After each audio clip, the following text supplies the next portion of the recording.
Namasté, bonjour. Oui, on me demande de vous raconter des histoires de l'Inde, les histoires de l'Ayurveda. Mais s'il y avait une histoire qui m'a fait venir vraiment vers l'Ayurveda, c'est l'histoire de Jivaka. Jivaka fut le médecin de Bouddha, le grand Bouddha, Gautam Buddha, Siddhartha. Alors Jivaka lui-même aussi était un prince et lui il voulait apprendre l'Ayurveda. Comme c'était l'habitude de l'époque, il faut qu'il aille dans un ashram auprès d'un maître, auprès d'un gourou ou dans une grande université qui était ouverte à tout le monde, mais il y avait toujours la sélection. Et la sélection était faite par le concierge à l'entrée de campus. Ce concierge était lui-même un grand professeur. Alors ce professeur concierge qui était là, et il y avait eu plusieurs élèves qui sont venus pour apprendre l'Ayurveda. Alors il a dit, avant que vous pouvez entrer, vous serez choisi en fonction de vos talents. Alors la première et la seule question, allez chercher 3 plantes qui ne se servent à rien, médicalement parlant, ça ne soit pas utile, une plante inutile, une mauvaise herbe, disons. Tout le monde est parti. Les autres élèves sont revenus dans 5 minutes, 10 minutes, un quart d'heure, ou grand maximum, dans 1 heure. Mais Jivaka qui était parti dès le matin, l'après-midi il n'est pas revenu, le soir il n'est pas revenu, et le concierge et les autres professeurs de la faculté commençaient à s'inquiéter, parce que quand même il était un prince, et pourquoi il n'est pas revenu? Il n'a pas trouvé les plantes? Est-ce qu'il s'est fait mal? Alors, avec la lumière des lampes, ils sont allés chercher Jivaka dans le noir des forêts. Au bout d'une demi-heure, ils ont retrouvé Jivaka, qui était encore en train de regarder quelques plantes.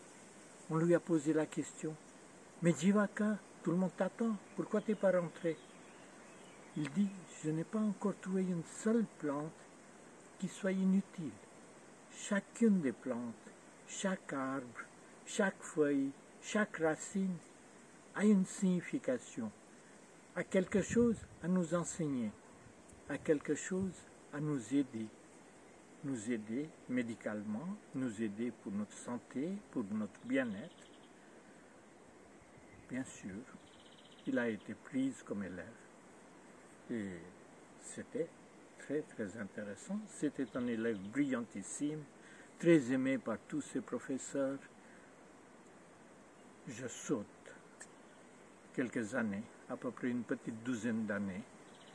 Maintenant, Jivaka, il était grand, il avait fini ses études de la médecine ayurvédique, il avait aussi appris la philosophie, l'art, la cuisine, l'agriculture et toutes sortes de choses. Il apprenait aussi comment masser les plantes des pieds de son maître ainsi que de ses voisins.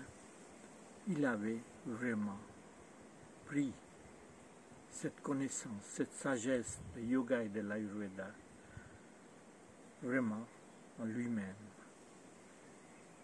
C'était plus ou moins les derniers jours.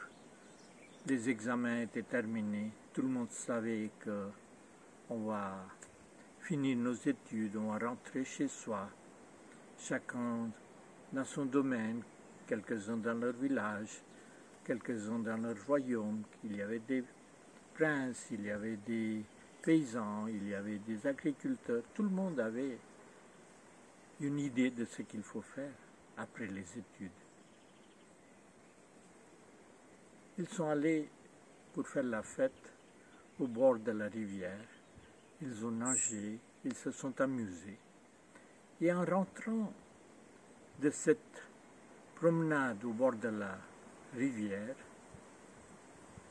ils ont vu dans les sables quelques gros pas. Alors quelqu'un a commencé à crier, « Ah oui, ce sont des pas d'éléphant, les pas d'éléphant. » Jivaka est resté silencieux, il a observé les pas. Il a dit, « Non, non, non, non, ce ne sont pas des éléphants.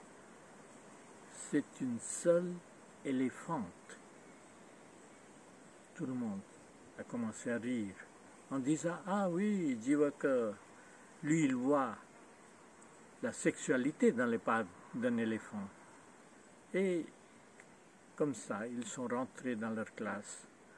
Le maître est arrivé. Tout le monde était encore en train de rire par rapport à cette sexualité de l'éléphant. Et quand le maître a vu que tout le monde est en train de rire, alors il a posé la question, « Qu'est-ce qu'il y a? Qu'est-ce qui se passe ?»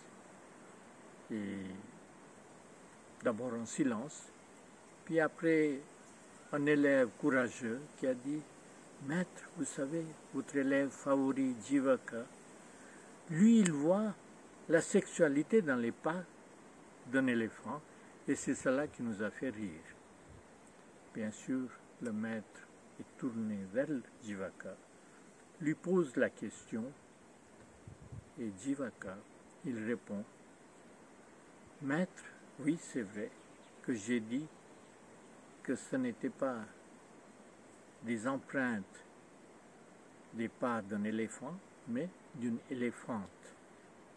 Et si vous voulez savoir plus, c'était une éléphante qui était enceinte et qui devait donner naissance à un petit. Ce petit éléphanton devrait être un mâle parce que les pieds étaient beaucoup plus enfoncés, le côté droit. Et ça, c'est le signe que l'éléphant portait un bébé mâle. Deuxièmement, cette éléphante devait accoucher dans moins de 2 heures parce que on a observé le liquide avait coulé et ça c'est le signe même que la naissance était imminente. Et troisièmement, cette éléphante était certainement aveugle de son œil gauche parce qu'elle avait mangé que les feuillages du côté droit de la rue, de ce chemin.